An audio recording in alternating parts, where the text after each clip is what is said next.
Go live. So it is, what day is it? It is Friday. So for our version of kind of like a form tip Friday of sorts, what I wanted to do is I wanted to kind of go over a concept that is really underutilized and underspoken about in the fitness community. As usual, I like to try and dispel myths that you commonly see across the face, like the fitness community, and kind of help educate you guys in the bullshit that is out there because there's a lot of it. Hello, Gurpreet. Nice to see you, girl. So, for today's topic, how working too hard will actually stop your fat loss. What? You mean, Sam, you don't have to work harder, cut more calories, and keep doing endless amounts of things? Friends, I am here to tell you no, no, no, no, no, and no. Okay? Super good to see you, girl. Nice to see you on here. And we have a couple live on Facebook. So if you guys are live on Facebook, don't forget to hashtag I'm here so that I can know who's here. So, anyways, for today's topic of conversation, we are going to break this apart into 3 different categories and explain to you how working hard or too hard in those categories is actually going to have you spinning your wheels and start backtracking on progress. Instead of 3 steps forward, you'll take 1 step forward and 4 steps back. Okay. And here is the reality of things, especially quote unquote female fitness. Okay, guys, this is going to be a big, big, big one. Female fitness is definitely a freaking monstrosity in itself. Women's bodies are a lot harder to dispel than most people think. I'm happy to see you here, Miss Brooke. Good to see you, girl. So, step 1 in our journey, let's talk about food. How many of us have been told by the fitness industry that if you want to lose weight, you need to eat less? If you want to lose weight, you need to eat less. How many of us were told that? I was. There's a point in my life where I sustained 1,200 or less calories a day for almost a year. And I actually never formally got diagnosed, but self-diagnosis of orthorexia tendencies, at least, which is an obsession of healthy food that you put in your body, and it's very toxic. So, who here? Most of us. Okay, we're seeing a lot of hands being raised here. So, if you want to lose weight, it is not just a calories in and calories out game, friends. I want you to know that. It is not eat less calories, lose more weight. It is not just a simple math equation. There's a lot of different chemical processes that go down in your body every single day. And a big portion of that is hormones. A big portion of that is the food quality that you eat. A big portion of that is our stress levels, which is, part of our adrenal system, aka hormones. So, guys, to lose weight, it is not a simple equation of eat less food, lose more weight. Why? Because there's something called metabolic adaptation. If you continuously cut your food down, cut your food down, cut your food down, your body's really good at keeping itself alive.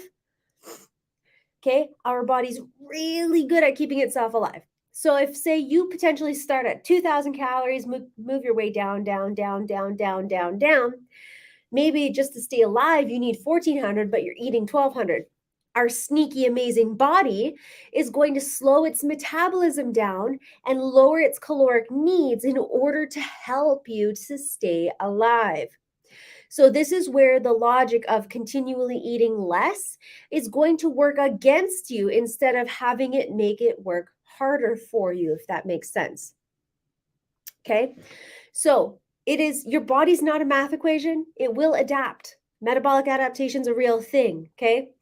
So, what we need to do in order to stop working so much harder and start working so much easier is, if you are in this category of under eating, there are 2 things that you need to be doing. Number 1 is slowly increasing our calories. And I mean slowly, gradually. I've been on a reverse diet, which is what this is called, for close to 7 months.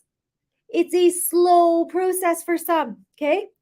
It doesn't have to be that slow, but for some, it will be that slow. So you need to stop thinking overnight results are going to happen, because they are not, okay? Our slow processes take time and effort. So, by slowly integrating food back in, we're letting our body adapt metabolically to more food and start to repair the damage that was caused by you eating too little. All right. So to work harder and not necessary, or to work smarter and not harder, we need to either look at two camps: a reverse diet, or if you're new to this process, stop making so many drastic cuts. Hello, Mr. Stanley. Good to see you here. Hello, Shamo. Hello, Christy. Good to see you. I don't like shrimp. Little Ginger, Sheezy. We love you guys. Okay, guys. So, step one with our nutrition: if you are aggressively known to undereat or suspect that you have been undereating, it's time to implement a reverse diet. If you're not sure how to do that safely, contact one of us, lovely fitness coaches. We are here, and that is our livelihoods. That's literally all we do. We eat, breathe shit, and we eat, breathe, and poop every darn day. Fitness, nutrition, and wellness. Not everybody does, but good fitness coaches do. So, if you are in the camp that eats too much, you already know, cut it down a little bit gradually. Never take aggressive action. That aggressive calorie cuts or calorie additions are going to do you more damage than good. Okay. Step number 2, after we have our nutrition segment, right? Just a quick note, they both do equal amounts of damage when you go aggressively when it comes to nutrition. Okay. Step number 2 is movement can either be too much or too little. It's a delicate balance for every person, every body, and every individual. So, your delicate dance of food also applies to movement here, friends. How many of us were saying that, oh, if I want to lose weight or I want to gain muscle, I need to go to the gym more often, work harder, work longer? This is a really common thing that I come across in my industry. So, the second myth we need to dispel, that is making you work harder instead of smarter for your fat loss, is that working too hard is going to do too much to you in one way, and doing too little is going to work on too much the opposite way. So, let's dispel that a little bit. By working too hard, what can happen? We add extra stress on the body. Now, whenever you work out in any way, shape, or form, you are performing some amount of stress. You will be inflicting some amount of stress on your body. And by doing so, you stimulate muscle growth, you stimulate a whole bunch of things. However, if it is way too much, you are going to cause probably a lot deeper muscle damage. You are going to be working way harder, spending a lot more hours in that gym. And it's going to take you a way longer time to recover, okay? Because you've done too much damage instead of moderate damage, okay?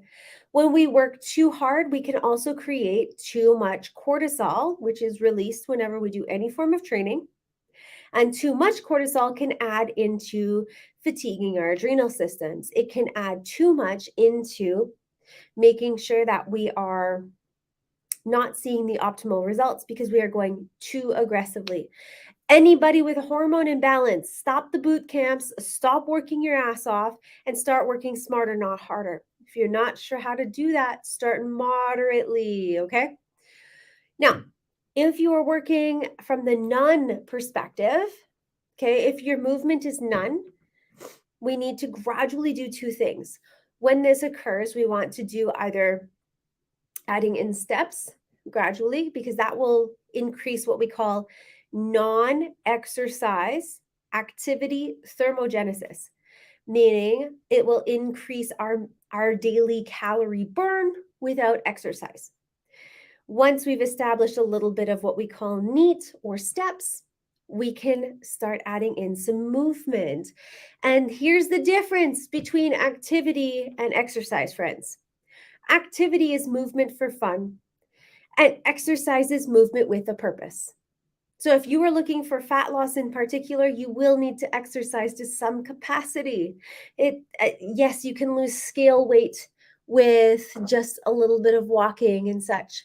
But if you want a shapely, beautiful body, you will need to pick up some heavy things once in a while. You will need to move your body once in a while from exercise and not just activity.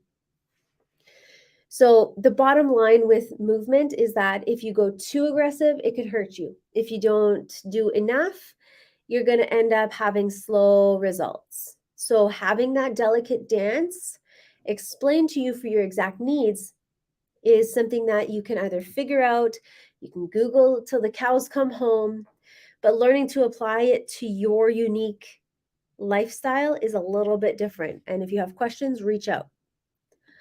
The third step in our talk here on working too hard can impede fat loss is our mindset. And this is the one no one wants to talk about. That's why I kept it for last. If your brain is a mess, so will be your body. If your brain is a mess, so will your results be. Okay? It's a very difficult kind of pill to swallow to realize that if our head's a mess, your results are not going to be there. If your head is a mess, you are not going to see the same level of results. If your head's not in the game, are you going to win that game? Chances are no. If your head's not in that game, you are probably not going to win that game, okay? So it's kind of a different shenanigans if we don't have our head in the game, okay?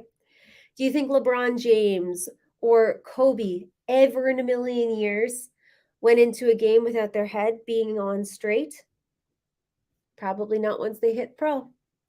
They go into a mode, they go into a zone. And so, guys, when it comes to sports, when it comes to fat loss, when it comes to making anything worth happening occur in your life, we have to get our head in the game. And so that involves, in terms of fat loss, actually addressing our stressors. What are you causing stress by or having in your life that is causing you stress? What is giving you anxiety? What is actually holding you back from your best self? Okay. So let's use a couple examples of stories I've heard. I've done this over 400 times at this point, guys. Between in-person and online clients, I've done this over 400 times. Meaning, with what is holding us back can be very different. For one person, it could be a family situation that's causing them a lot of stress and they're not quite sure how to cope with it. They're not quite sure how to talk to their spouse about it or talk to their family member about it. Okay. One might be body image. What if you're just feeling really down about yourself and then anytime you actually see yourself in the mirror, it makes you feel really crappy? That's a form of stress. Maybe it's job related. Maybe it's spousal related. Maybe it's children related. Maybe it's your pet. Okay. All these different stressors play a role on our body. And we're meant to be able to handle stressors. Okay. We are meant to be able to handle certain stressors, but in our post-pandemic or almost post-pandemic society, we've gone through the ringer in the last 2 years, guys. Look at the amount of shit you were able to deal with in the last 2 years that I bet you didn't think that you could go through. Part of that is because you were able to persevere. You were able to manage your stress in ways because you had to. Now, health is not a have to. Health is a get to. And once you start shifting your mind from, oh, I have to do this, in terms of, holy shit, I get to do this. I have the time to do this. I have the availability to do this, maybe. I have the financial means to do this. Or my world has finally opened up and I can actually go back out into it. It can be something as simple as that. So if your brain is a disaster and your stress management is nil, it's going to be very important for you to learn how to manage that stress. And if you're not sure how to do that, honestly, there are plenty of different apps. There are different community groups. There are different techniques that you can be looking into, CBT, cognitive behavioral therapy. You can be using apps like BetterHelp to talk to a therapist. You can do what I do, which is iron therapy. In my client groups in like particular, we actually have a meditation coach, a life coach, and myself continually giving you tips to get through life in a healthy, positive manner. So if your head is a mess, you are going to be a mess. Okay. A good example is one of my clients has just said that stress is overtime at work. Frontline workers, you guys are exhausted. Frontline workers, thank you for what you did for us. And it's understandable that there's a shit ton of overtime right now because you guys are burnt out. You're tired. You're done, man. And so, how we can get through this stress, as a good example, is understanding that this is sometimes out of our control. Right now, this is a societal issue that we're facing after 2 years of pandemic. Today or yesterday was the official 2 years of the pandemic, I believe, since I heard about it anyway. So 2 years of pandemic. A good example of this is, okay, everybody's burnt out and everybody's tired. Take a deep breath. You can box breathe. Box breathing is breathing in, holding for 4, exhaling for 4, hold for 4. And you can repeat that 4 times, or even just one round is okay. When you do a box breath, that allows you to kind of center yourself and focus on one thing. From there, we can now focus on what we can control. So, my beautiful friend, Miss Tracy, stress from the overtime at work is something that we cannot control.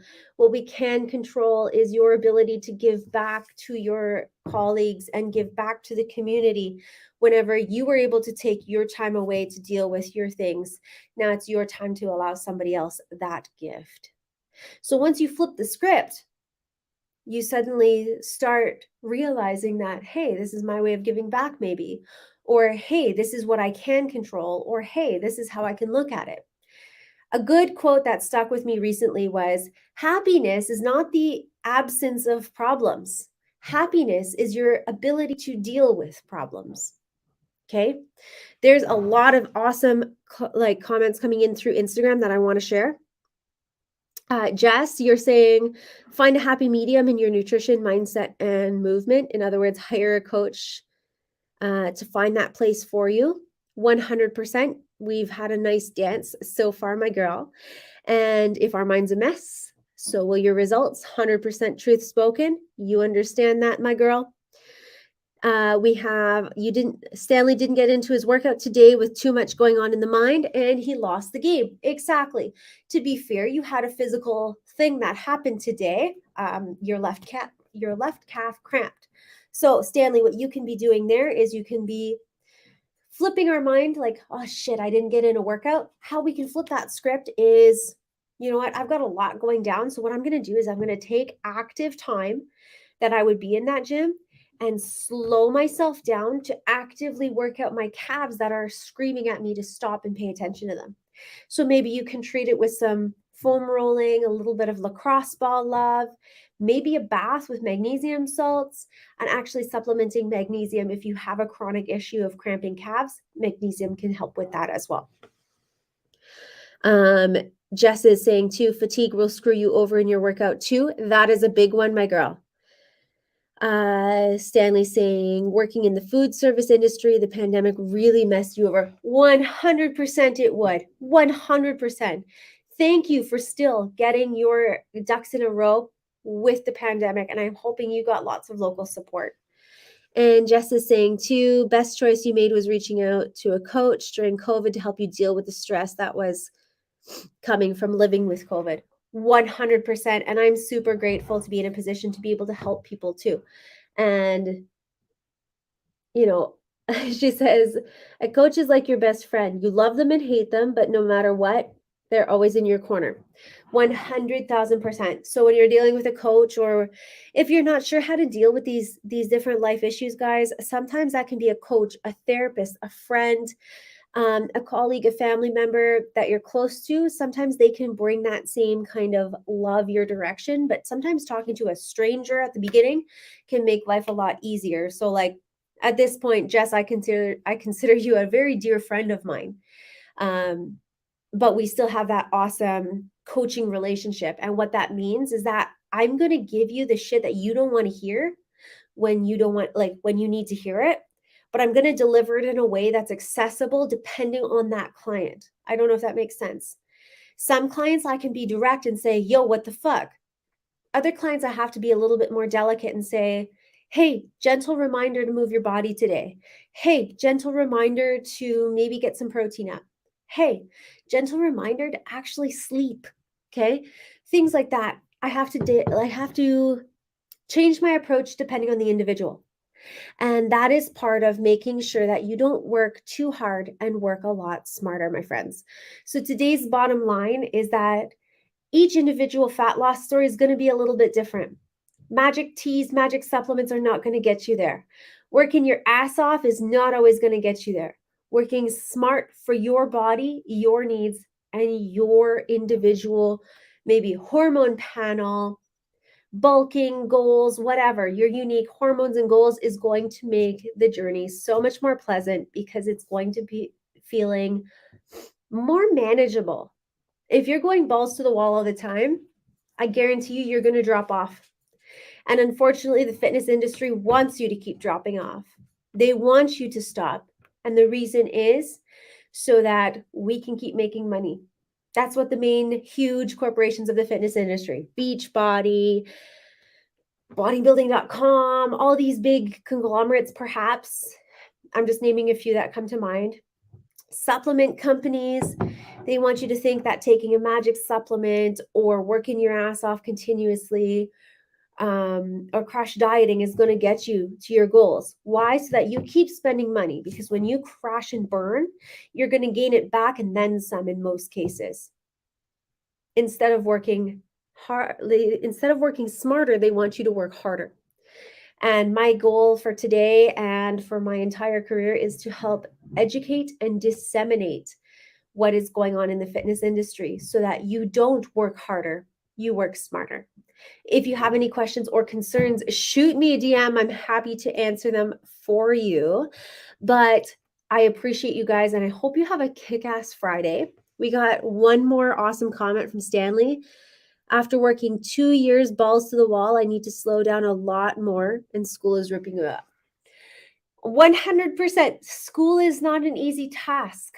I have a lot of clients who are parents working and in school, and that's a reality that we face. So Stanley, my best advice for you at this point in time is taking that scheduled break. So if you guys are constantly on the overdrive, especially with schoolwork, I do know what it's like. When I was a student, I was training for bodybuilding competitions.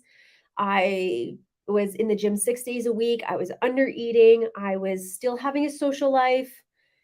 And I maintained a 90 something GPA. So I had a huge amount. Plus, I was working full time. So I had a huge amount on my plate too. And that, I don't know how I always did it. I was a superhero. But what I did to manage that, Stanley, was I would work in either Pomodoros or I would work for 45 minutes. So a Pomodoro is 25 minutes work or 20 minutes work with a 5-minute break. Okay, 20 minutes work, 5-minute break. Or you can do 45 minutes work with a 15-minute break.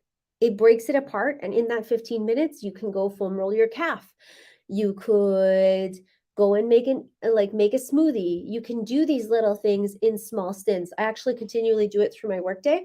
When I'm working, I'll work for 45 minutes and I'll go do some laundry. I'll work for 45 minutes and I'll sit and do nothing. Sometimes I do the dishes. It just depends. And so by actively slowing down in strategic ways, you might find your productivity going through the roof.